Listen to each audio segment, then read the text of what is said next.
listen, that's an old school lead singer trick for when you don't know what to say. Is you can say, how you guys doing? And everybody does, woohoo! And I've said this at 100 shows, but I asked that question and I really mean it. And I really hope you'll come and talk to us and tell us how you're doing. I hope you'll tell each other how you're doing.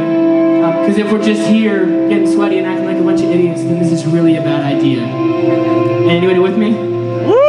We would much rather you meet us as friends and get to know us as people. We'd much rather you walk away and say, hey, we met these dudes, and they were named Aaron and Tanner and Jeremiah and Matt, and they were awesome dudes, than you leaving and saying, hey, I found another cool band.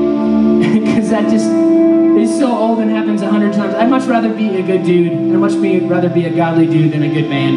And I hope for everyone in here who's in a band, that's your goal too. We're just so blessed to be here. Tanner's also in a band called Hope for Home. Awesome. He's doing his Hope for Home thing right now, making it just sound like it's heaven in here. But he's been telling us how awesome Sunshine is for years, and we've been wanting to come, and it's just so good to be here. We're just so glad and so thankful. I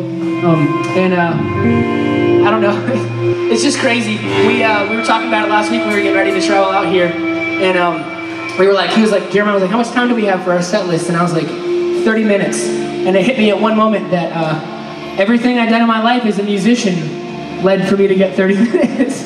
You know, you practice and you write and you train and you buy tickets and you fly out here, and we borrowed almost everything thanks to A Plea for Purging and The Burial and everybody else who loaned us gear, and you get all the way here and then it's just 30 minutes, you know? And that's kind of how life is sometimes, right? You do all this preparation, and if you're not careful, sometimes the really important stuff will slip by you. But we're just so thankful to be here. And we put a new EP out last year called Broken Voice. And if you don't have it, we'd love for you to pick it up. Our CDs are just whatever you can pay. If you're broke, just come and talk to us anyway. We don't want you to not have it because you don't have money. But when we were finishing this record last year, the last song we were working on, I started to feel really sick. And I couldn't get it to go away, and so I was like, we better finish this song. It was the last thing we did. And as we finished the song, and I tried to go to sleep at like 4 in the morning, and I just couldn't. I laid there for 4 hours, and I finally got in the car, and I drove myself to the hospital, and I walked in, and I said, my name's Aaron, and I think my appendix is about to burst. And they did a bunch of tests on me, and I ended up in the waiting room, and the doctor finally came in. The doctor's name was Peter Parker. True story. So when I called my mom and told her that my doctor was Spider-Man, she was like, what did they give you? I was like, they didn't give me anything, my doctor's Spider-Man. And she just said, okay, I'm on the way. When the doctor came in and looked at me and said, yes, you're right, it's your appendix.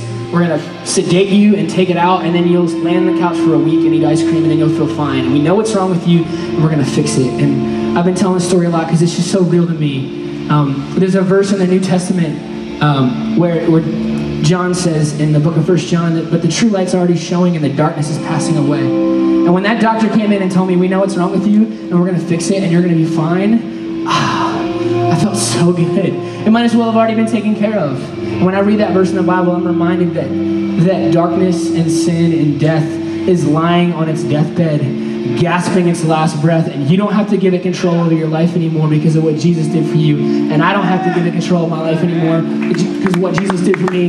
And that's the only thing worth coming out in this weather and acting like an idiot and sweating your brains out and flying halfway across the country because darkness is on its deathbed, and that's something we should shout from the rooftops. So this song's called Deathbed, and we're so thankful for you.